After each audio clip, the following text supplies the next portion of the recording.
How should you be preparing a few weeks out before the next USACO contest? My name's Ria, I'm a 3-time USACO finalist, and I've helped hundreds of students prepare for their USACO goals, including doing things like getting into USACO camp and making the EGOY team.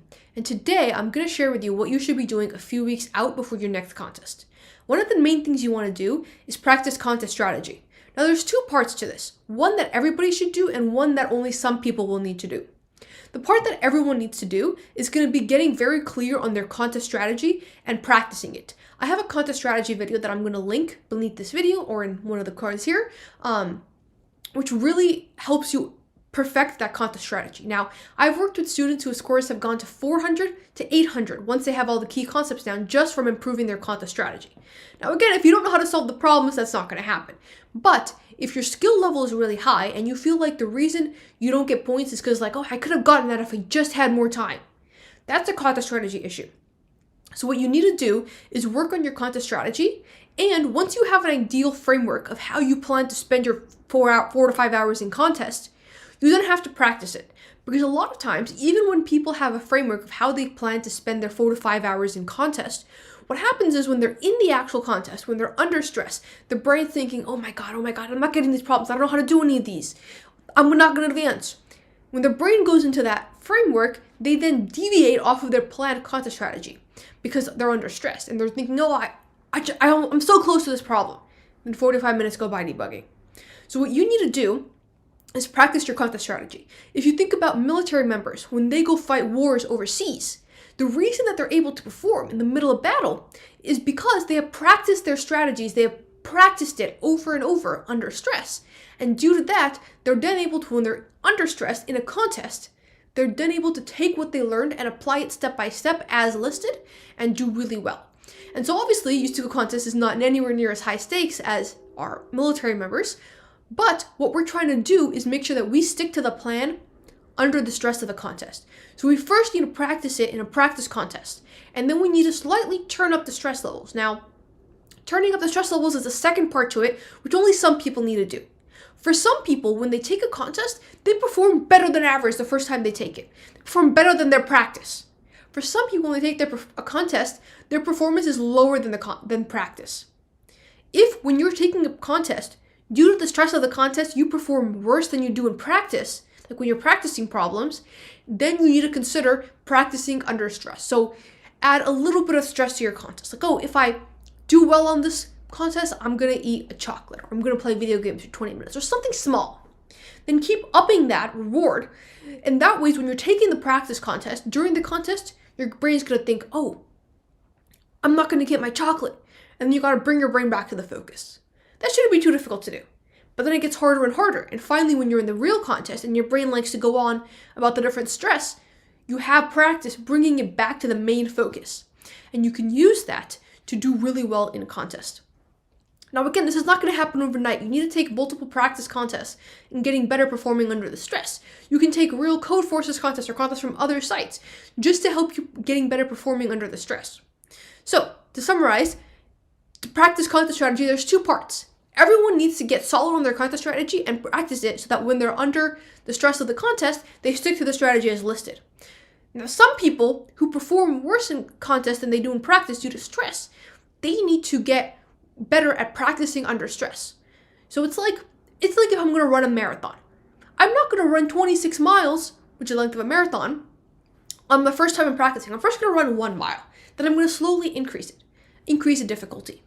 Similarly, if you're practicing under stress, you got to start with really easy, low stress things. And then you have to have a strategy of, okay, I'm going to do something with a little bit more stress, but when my brain goes off into that stressful thoughts, here is the strategy and what I'm going to do to bring it back to focus. And then you take the contest with a little bit of stress, you practice that strategy, bring yourself back to focus. Did my strategy work? Did it not? If it did work, great. Test it again on higher stress. If it didn't work, stop, come up with a new strategy and test that. If you perform worse in contest than you do in practice, then no matter how much time you spend working on practice, it's not going to show up in your contest. And so you really need to spend a bunch of time making sure that you work on the stress thing. Now, the good news is once you practice performing well under stress for silver, it's the same thing for gold and platinum. The same thing for any important test you might have at school. And so that will help you in multiple aspects. You only have to do this once and it works for all divisions. All right, the next thing you need to do before the next contest is work on your weak points. If you know that, like, hey, I'm really good at graph algorithms, but I'm really bad at dynamic programming, focus on dynamic programming. If you're like, hey, I'm really good at prefix sums, I'm really bad at breadth first search, focus on breadth first search. It's really easy when we practice problems to work on things that we're good at because that's fun. And it's a cycle. If something's fun, you get good, you work on it more, so you get good at it. If it's good at it, it's fun. Work on it more, get good at it. It's a cycle. If you're less good at something, well, then you practice it less, you don't get as good as it, it's still less fun, it's a downward cycle. So what you need to do is literally just write down all the different algorithms, and one of them should be ad hoc. And write down like, hey, this is what I'm best at, this is what I'm worst at. Have a list. Okay, I'm going to start with what I'm worst at. I'm going to move it up 3 and 4 ranks. Great, now there's a new thing that I'm worst at. I'm going to work on that until that's like 4th worst. Great, I'm working on a new thing. And you keep improving these, and you keep getting better and better and better and better. Now, if you're in a situation where, hey, I'm new to gold, I just advanced to gold, and I have 3 weeks before the next contest, and I got like a 750 in silver. Well, in that case, you're going to need to decide, like, hey, if I really want to commit to gold, go all out, spend all your time practicing on it. If you're like, hey, I don't really have that much time before the next contest, totally okay. What you need to do in this situation is prepare yourself for the first contest of next year, or the contest right after that.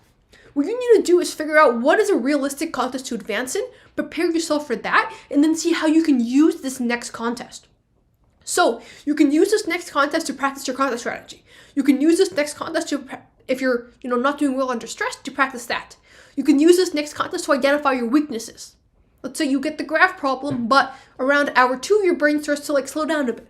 Okay, do you need a snack during the middle of the contest to get your brain power up? Whatever that may be for you, use this next contest and figure out how you're going to use it to position yourself in a better state for the one after. Now, what some people hear is like, oh, well, if I'm not going to advance in the next contest, then I'm just going to take a break and restart in summer. You really don't want to do this, and here's why. When you think about the school year and school cycle, teachers spend the first few months reteaching what you learned in the previous year. And the reason for that, maybe in AP classes they don't because you're expected to be at a higher level, but in regular classes they do. And the reason for that is because they really want you, because people forget a lot over summer. Now, obviously, if you took world history and then the next year you take US history, they may not repeat it because it's a different subject. But they might repeat what you learned several years ago when you took US history in middle school and now you're in high school. And so there's going to be a lot of repeated stuff. If you think about in grade school, grades 1 through 5, they definitely repeat a bunch of stuff from the previous year. And so what you have to do is you have to make sure you don't lose that knowledge. Just practicing a little bit every week will be enough to help you make some slight progress, but more importantly so that you don't lose it. Because when you come back to USACO several months later, you're going to have to spend the first few weeks, maybe even months, getting back to where you were. And that's going to be a massive waste of time. It's going to be a lot better use of time. Just prepare a little bit now if you have APs or something, and then when you finish those APs, then really ramp it back up. If you're like, hey, I don't have enough time to advance in 3 weeks, but maybe you want to, keep working now, then ramp it up in summer, and then advance 2 divisions next year, because you're going to prepare for 2 divisions. Whatever that plan is for you, if you're brand new and you don't have time for it, figure out what your plan is. Okay. So, to summarize, what you need to work on is contest strategy, what you need to work on is cleaning up your weak points, and then, if you're brand new, what you need to work on is either deciding you're going to commit to this contest and go all out preparing for it, or determine what you're going to use this contest for to improve your skills on, and when you actually, what your actual timeline for a realistic advancement is. I hope you enjoyed this video. If you did, please give it a big thumbs up, and I'll see you in the next video. Bye!